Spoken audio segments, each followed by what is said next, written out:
If you've ever had that one neighbor who acts like the entire neighborhood belongs to them, you'll feel this one deep down.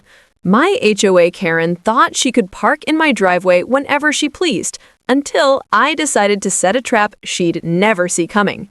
Tell me which country you're watching from, and don't forget to like and subscribe for more insane HOA and Karen revenge stories. It all started on a calm Sunday morning in a quiet suburban neighborhood. Birds were chirping, sprinklers ticked rhythmically across manicured lawns, and everything seemed perfectly ordinary, except for the silver SUV parked halfway up my driveway. It wasn't mine, it wasn't anyone's who lived in my house. It was hers.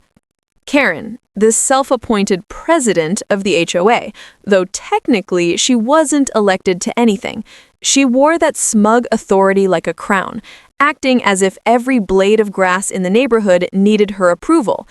The SUV was hers, a massive vehicle with an HOA Proud sticker on the bumper and an attitude that matched its owner. At first, I tried to ignore it. Maybe it was a one-time thing.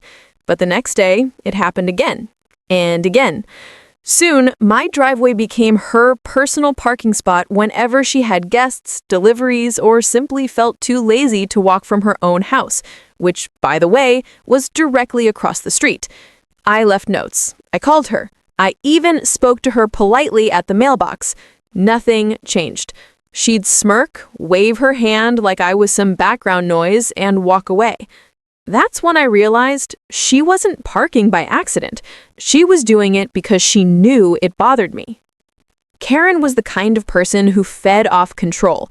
She had a key to everyone's business, always had something to say about lawn heights, fence colors, or the visual harmony of garbage bins.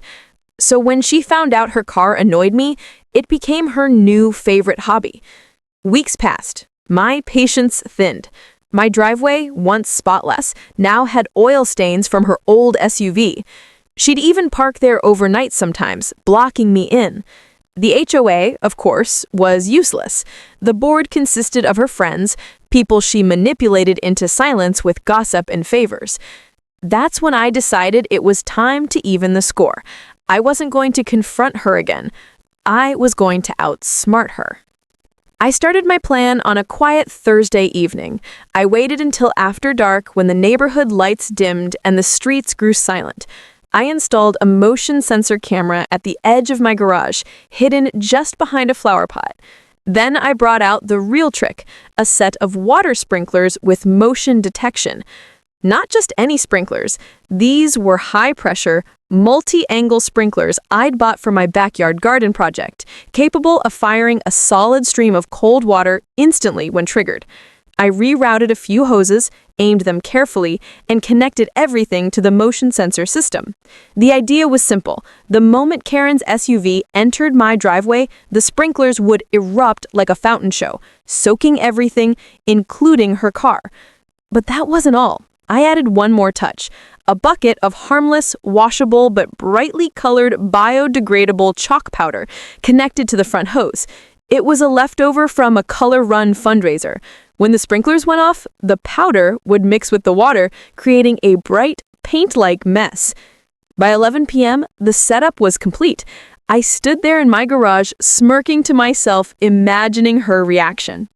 Friday morning came. Just before 9 a.m., I heard the familiar sound, her SUV turning the corner, rumbling toward my driveway.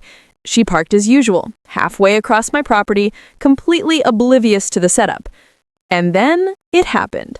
The moment her tires crossed the invisible motion line, the sprinklers exploded to life. Streams of water blasted upward, hitting the car from all sides, spraying bright pink and blue powder across the hood, windshield, and doors. It looked like a festival gone wrong.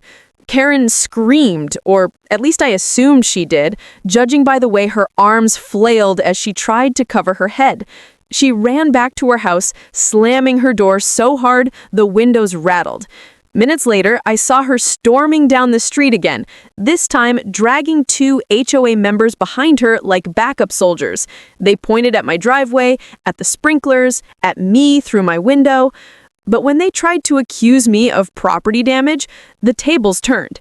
The HOA's own bylaws, which I knew better than they did, clearly stated that any trespass onto private driveways without consent is the sole liability of the trespasser.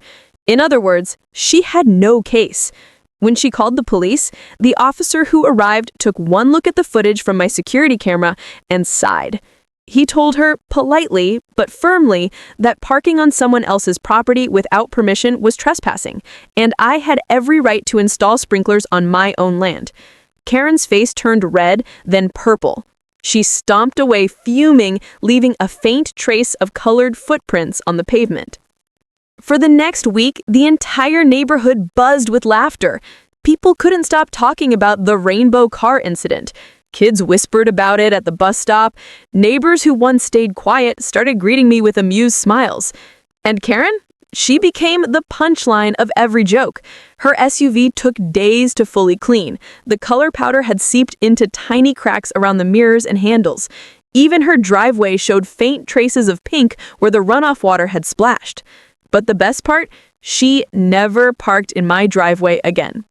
In fact, she avoided even walking near my property. The power dynamic had shifted. The self-appointed queen of the HOA had finally been dethroned by a simple trap she never saw coming. Sometimes the best revenge isn't loud or aggressive. It's smart, clean, and perfectly timed. Karen wanted control, but she forgot that some of us play a longer game. And in this neighborhood, nothing sweeter than watching karma spray someone in the face in full color. So what would you have done in my place? Tell me which country you're watching from, and don't forget to like and subscribe for more crazy HOA and Karen revenge stories. Because sometimes a little creativity is all it takes to make justice splash back.